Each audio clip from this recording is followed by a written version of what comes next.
Alright, hi everyone. This video we are going to review C++ pointers, or C pointers, they're the same. And if you already feel pretty comfortable with pointers and pointer syntax, then you might not need to watch this video. We mentioned a little bit with memory last time, and we're going to continue to focus a lot on managing our memory and understanding our memory. So if you don't understand pointers, this is the time to make sure that you got it all sorted out. So what do you need to know about pointers moving forward? You need to know that anytime you store something in a variable, there has to be a location in memory that that data is stored. And somehow there has to be a way to get to that memory. And what that's called is a pointer or an address. So every address is unique and refers to a unique location in memory. And your computer is able, and has that's my dog. I don't know if you can hear that. Every address, or your computer has to keep track of all the addresses in order to get you to the memory that's needed. So if you have a memory address, you can get to the value that is stored at that location. While addresses are just numbers, C++ treats them as a separate type. We don't have to worry about types too much in this class, other than just the declaration that you're going to set, but you'll dig a lot deeper into that when you take your systems classes. There are different types of pointers, and that's what we're going to talk about. So first we're going to talk about how to declare a pointer. So what's the syntax for that? So as you can see, the symbol that you're going to use is the asterisk, and here what I've done is I have defined a string pointer. So this is a different type than a string. So this is not going to hold a string, it's going to hold a pointer to a string. And the only difference that you see in the syntax is the asterisk symbol. The asterisk symbol just has to be placed in between the type and the variable, and some people place it with the actual type and some people place it with the actual variable. Every data type is going to have a different pointer type, because when you need to then dereference, the compiler can tell how much memory it should pull out of that spot. So, and then also how to interpret the memory. So the important thing to keep in mind is that the type string star is not a string, but a pointer to a string. So I use the variable petptr. Petptr is not a string, but it's a pointer to a string. So it's important to distinguish those two. And then, as you can see, I showed a couple other examples. Another pointer syntax, the ampersand character. Okay, so let's do an example. So again, I'm going to declare a pointer to a string. So it's a string star, and I'm using the variable pet pointer.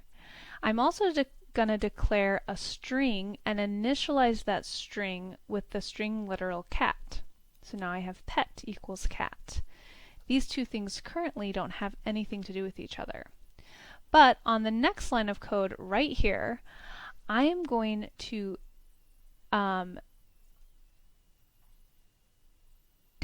use the ampersand symbol on the string pet, and what that's doing is it's grabbing the address, get the address, of the data cat. So we stored cat somewhere, and so what's going to happen is when you call the ampersand symbol, it's going to find the location of where you stored cat.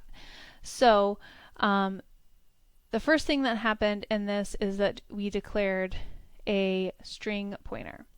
Then we declared a variable pet and stored cat in it. And then we pointed pet pointer to the location of where cat is stored. So that's what the and sign does, the ampersand. It finds the location, the memory address, of a variable, and then in addition to finding it, I also stored its location in pet pointer.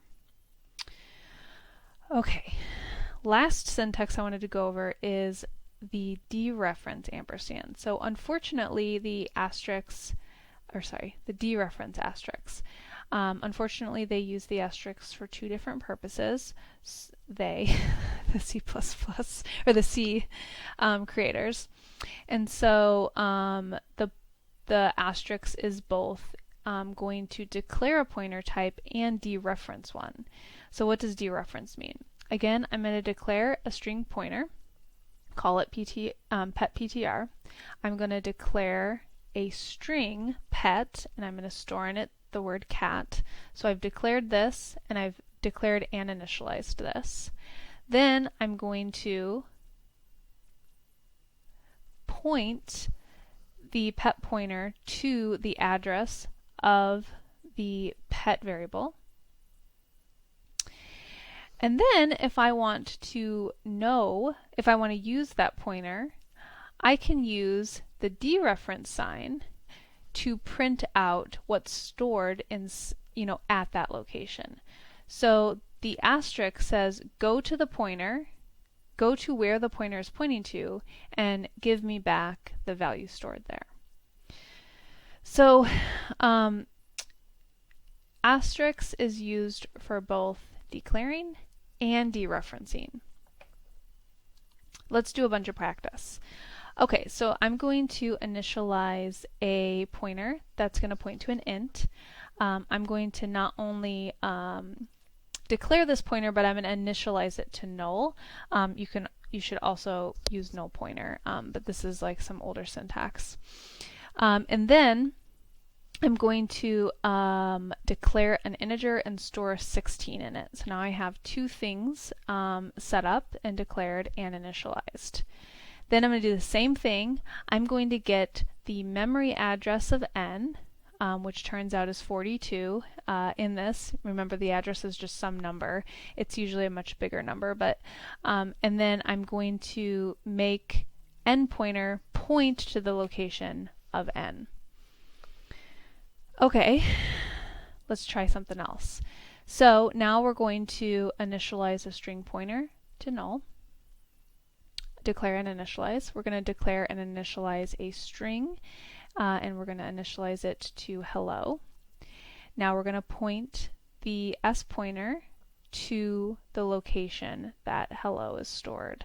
So here I've indicated that this is the memory address. It's kind of what that syntax is, and then this memory address here needs to match, so that's how you know it knows where to get it. And if I do cout and then I dereference s pointer, it's going to print the output hello, because if you go to s pointer and you dereference, you're going to follow its pointer, you get to this memory location, and since I typed this as a string, it knows how to find all of the data stored at that location via a string, and it's going to print it out. Okay, let's try something a little bit harder. So I'm going to declare two pointers. One is going to be s pointer 1, and it's a string pointer, and the other one is s pointer 2, which is also a string pointer, and I'm going to initialize them both to null. I am going to now declare a string, store hello in it.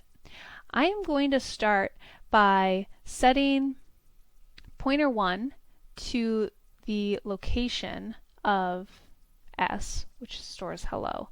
So the ampersand, remember, says give me the location of s. Well, s is right here and its location is 99, so it gets updated. Going to print it out, and because I pointed s pointer r to hello, when I dereference s pointer r, it's going to follow the pointer, and it's going to print out the associated string. Now I'm going to say s pointer 2 equals s pointer 1. What does that do? All that does is it says point S pointer 2 to the same location that S pointer 1 is pointed to. So now they're both pointing to the same data. So now what I'm going to do is I'm going to dereference S pointer 1, and I'm going to change what's stored there to goodbye instead of hello. So now when I print out and dereference both pointer 1 and pointer 2, what am I going to see? I'm going to see goodbye twice, because now they both point to S, which was now changed to goodbye.